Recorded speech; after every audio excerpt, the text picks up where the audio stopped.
Let's talk about electricity. You think you know what it is, don't you? I mean, you use it constantly. Right now, electrons are flowing through the device you're reading this on. Electricity is powering the lights around you, keeping your food cold, charging your devices. It's everywhere. So you must understand it, right? Okay.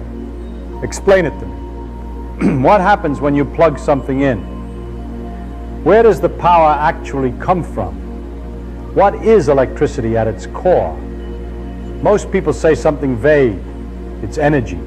It's electrons moving. It's current in a wire. But here's what bothers me about those answers. They don't actually explain anything. They just rename the mystery.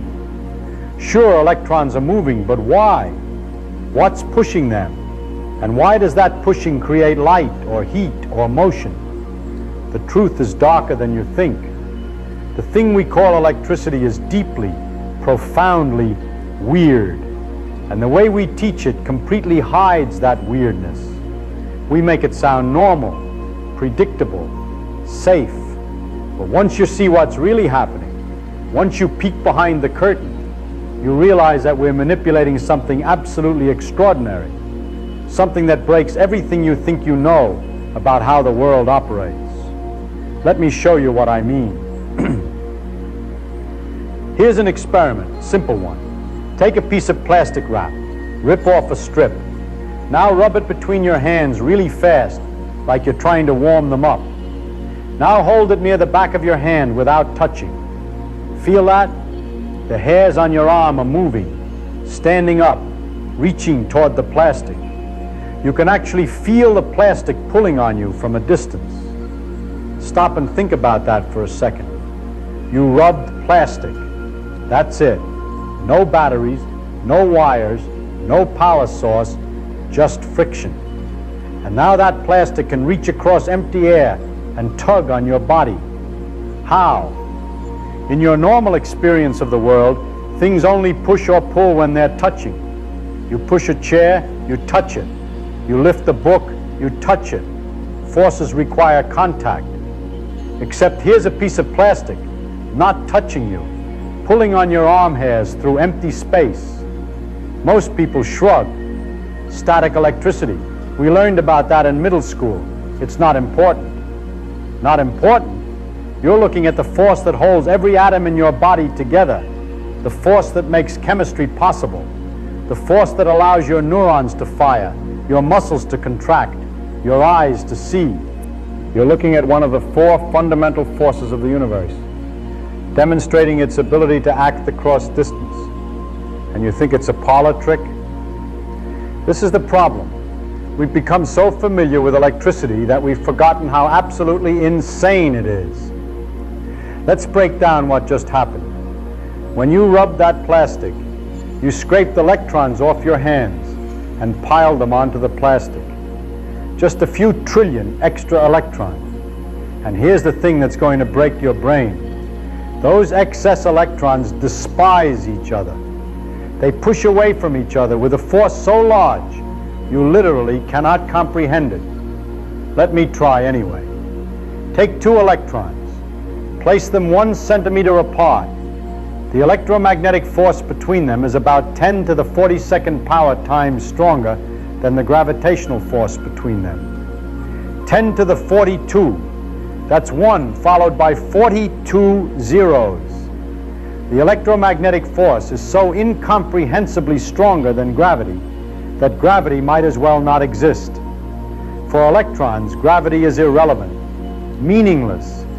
Electromagnetic forces are everything. So here's the question. If these forces are that monstrously strong, why isn't everything exploding? Why doesn't matter just tear itself apart? The answer is almost magical. Cancellation.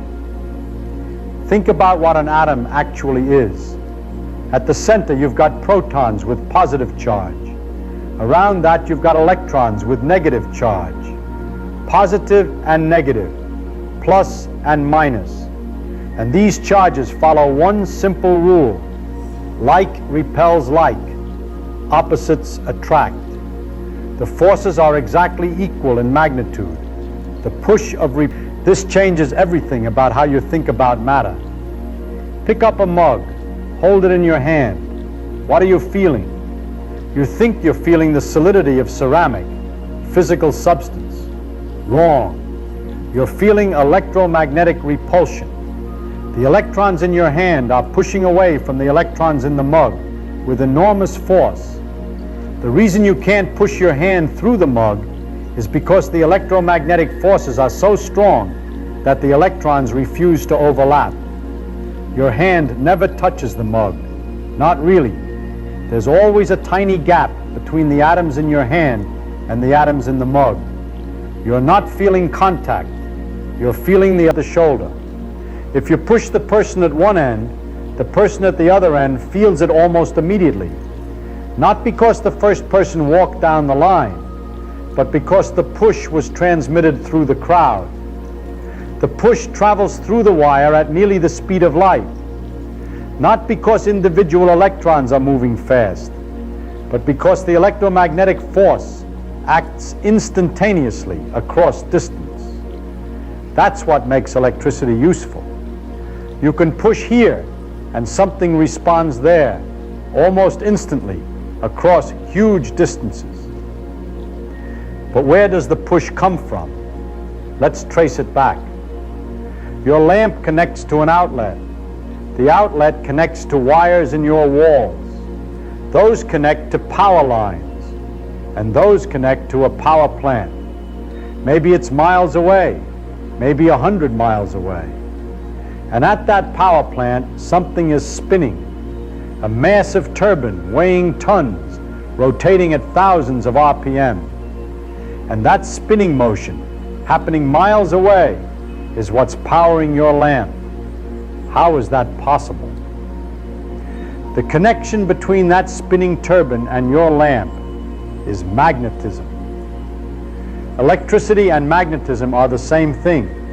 They're not two separate phenomena. They're two aspects of one unified force, the electromagnetic force. Moving electric charges create magnetic fields. Changing magnetic fields create electric currents. They're inseparable. Here's how a generator works. You spin copper wire inside a magnetic field. The magnetic field pushes on the electrons in the copper. The electrons don't want to move, but the field is insistent. You force the electrons to flow. That's electric current. That's it. Motion plus magnets plus copper equals electricity. Now run it backwards. Push electricity through copper wire inside a magnetic field. The field pushes on the moving electrons. The wire moves. That's a motor. Same phenomenon, just reversed.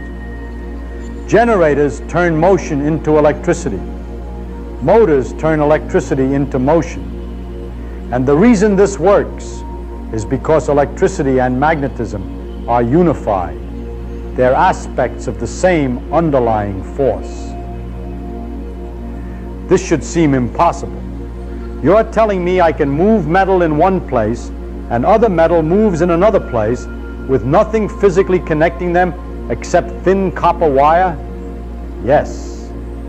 You're telling me that spinning a magnet near copper generates a push that travels through wires and makes other copper move? Yes. And we use this every second of every day. Every motor, every generator, every power grid on Earth operates on this principle. Water falls on one side of a dam. Turbines spin. Copper moves through magnetic fields. Electrons get pushed.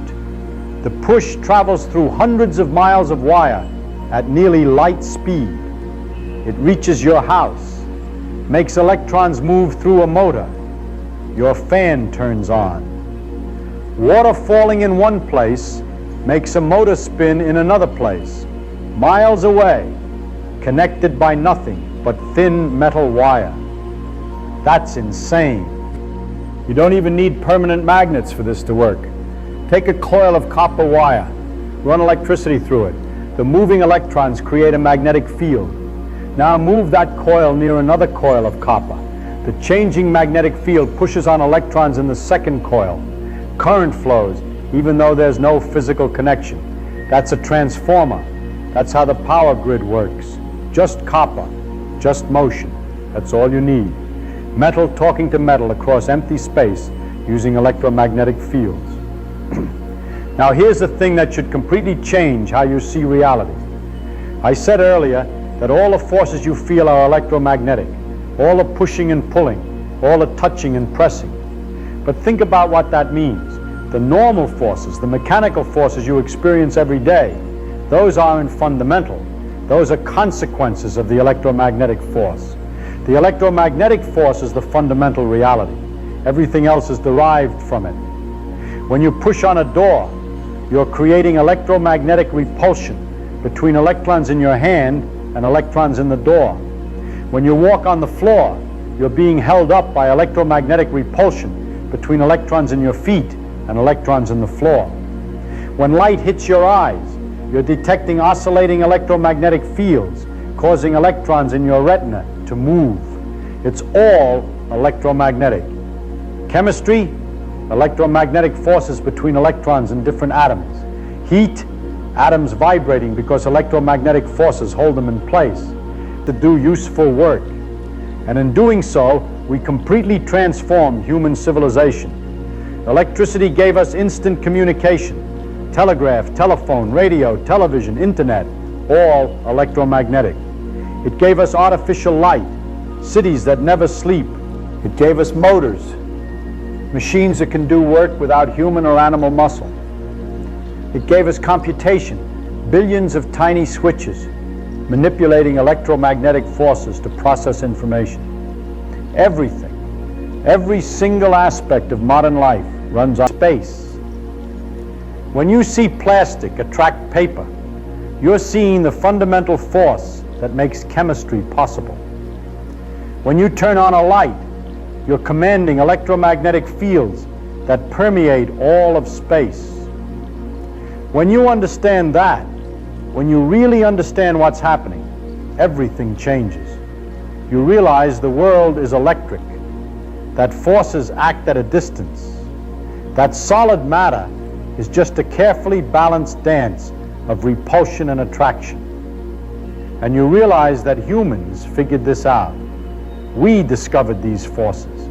We learned to manipulate them. We built a civilization on top of them. That's one of the greatest triumphs of human intelligence. So next time you flip a switch, remember, you're not just turning on a light.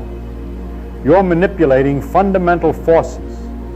You're making electrons push each other across entire cities. You're converting motion to electromagnetic fields and back to motion. You're wielding power over nature itself. And that's what electricity really is. Not a utility, not a convenience, a window into the fundamental nature of reality, and proof that humans can understand and manipulate that reality. That's the real story of electricity. Not comfort, not familiarity, truth.